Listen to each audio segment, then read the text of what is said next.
Learning Outcome 2.3 to discuss the cultural differences in nonverbal behavior and specifically related to the nonverbal codes. How does culture, ethnicity, and gender influence nonverbal communication patterns? How universal is most nonverbal communication, and do people communicate the same way nonverbally? In this section, we'll be looking at this communication better and all the cultural variations in nonverbal behavior as well. So we're going to readdress this later in the nonverbal codes, but I just start off with an example, which is to say that we have facial expressions that convey emotion and attitudes. And it is something that we can all say sometimes has universal facial features. For example, smiling and laughing convey, a universal human need for promoting social connections or bonding, an attempt to influence others to make them feel more positive towards the sender. And these can also just influence each other over time as well. Positive relationships will be favored when you're using, say, happy, smiling emotions.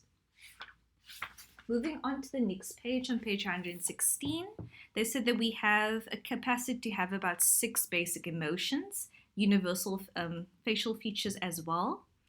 And they also go on to saying that there are some nonverbal behaviors that are innate, that we don't have to learn, which said, how is it that a child that was born blind knows how to smile?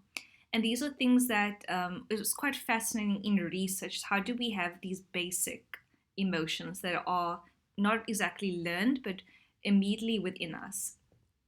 Universal facial features and facial gestures include the eyebrow flash, raising the eyebrow to communicate recognition, the nose wrinkle, indicating slight social distancing, and the disgust face, seeing a strong signal of social repulsion. And then, of course, the 6 basic emotions. The fact that these facial expressions for these emotions are recognized by most cultural groups is having the same meaning suggests that maybe there is innate universal basis for these behaviors. However, it is important to note that nonverbal communication does differ depending on the culture and is very cultural specific, because not all cultures are going to interpret the same facial expressions the same way. Other things to consider as well is nonverbal communication and the context of which you're having this to take place. In France, they would kiss each other on both sides of the cheek, which is a greeting.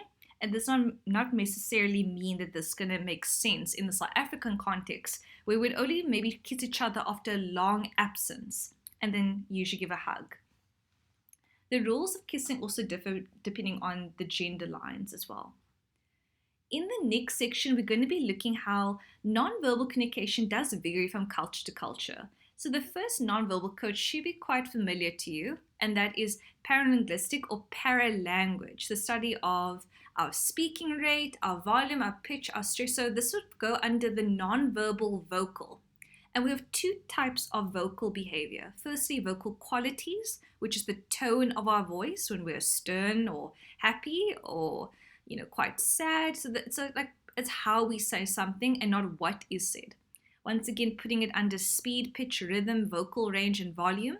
How we pronounce things, how we articulate things as well. And this also depends on the person, which is why it is the music of the human voice, because we all have different vocal qualities. So if you've ever heard Morgan Freeman's voice, it sounds like a cloud of heaven, and that I would say is the vocal qualities, because only he has that sense of that that pitch, that rhythm, the way you pronounce words. So we would say here, this is part of the vocal qualities here, is the music of the human voice, a distinct husky voice of an actor, things that you can recognize to be part of the vocal qualities there.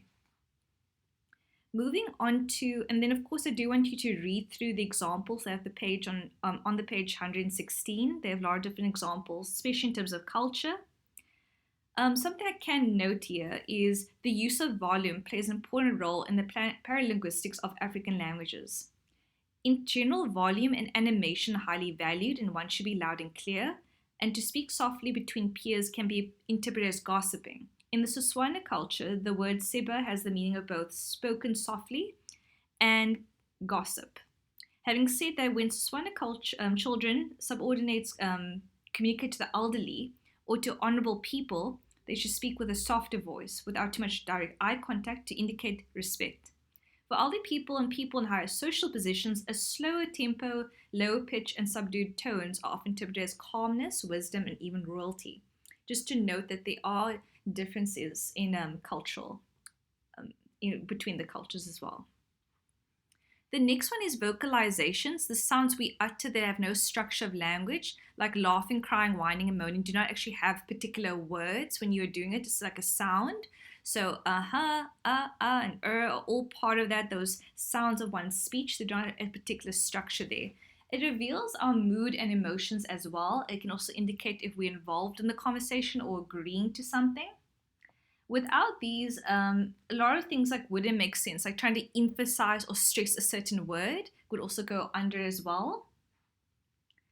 And there we kind of end off as well. They just give more examples. South Africans interpret the loudness of Americans as brash behavior, while Americans might think the British are secretive because they talk quietly. The amount of silence of conversations and the speaking rate may differ among cultures. So just going on to giving more examples there, incorporating the the nonverbal code of silence.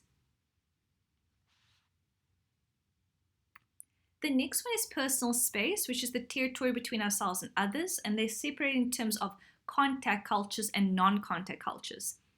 So contact cultures would be people that want to stand close together, more eye contact, touch more frequently, speak in louder voices, associated more with South American and Southern Europe. Whereas non-contact cultures stand further apart, less eye contact, touch less frequently, do not speak frequently in a louder voice, and associated with Europe, North America, East Asia, and Far East. They note here that within this, is personal space affected by where you live and the climate? And they said it is quite possible because high contact cultures who want to touch more, usually in a warmer climate, and they express more in their non-verbal, expressions there, high context sort of communication style, whereas non-contact is more in a cooler climate and less non-verbally expressive there. They make use of a lot of different examples as well on page 117, and that because of this, there can be a lot of different miscommunications. The patterns can be found everywhere as well, many countries in Asia, for example, have warm climates or consider low contact. Not to say that because you're part of this culture, that culture, you do fall into the category, and that there is, of course, a lot of things to consider when we're putting it into high contact versus non-contact, such as your gender, ethnicity, age, and the context of interaction. For example, in Algeria, which is a contact culture, gender might be more important than the nationality in determining amounts of personal space. Unmarried women and men really stand close together, touch each other, or maintain direct eye contact. However, young men can hold hands with their male friends, and young women can do the same as well. In China, a non-contact culture, it is quite normal for girls to hold each other's hands. So just trying to point out there, they don't necessarily fall into one category or the other. It is influenced by other factors. The next one to consider in terms of nonverbal code is eye contact. Direct eye contact will shorten the distance between people, and a lack of eye contact will increase the difference. We should also consider other things when it comes to status and respect, and that some people, when they, not some people, but some cultures, when you're being disciplined, this is actually considered as you as a student. When you're being disciplined by your parents, do you look them in the eye, or are you kind of been more socialized to look away? Were you taught to look away? And, that's something to consider there. It does depend on your culture whether maintaining eye contact might be seen as disrespectful. It also indicates in terms of this is that it's when your turn to talk. So by maintaining eye contact, you're showing that you're listening and when you want to talk. But it does depend on the culture. We also have, once again, circling back to facial expressions, and the indication of different sort of facial gestures are usually universal symbols. Even though you travel overseas, if you're looking sad, people are going to know that you are sad. And the same for, as well as another example, meeting someone for the first time may call for a smile. While in some cultures, it's better to look serious. So it does vary culture to culture what sort of facial expressions you should have. And you should be a bit more sensitive to different cultural preferences there. A greeting may call for a wide smile in some cultures and subdued smile in others. For some Asian cultures, smiling is considered a bit immature, as a Chinese student noted, and you can read that example on page 119. In the next clip, we're going to look at the last part of our nonverbal codes and then end off with cultural variation of stereotype.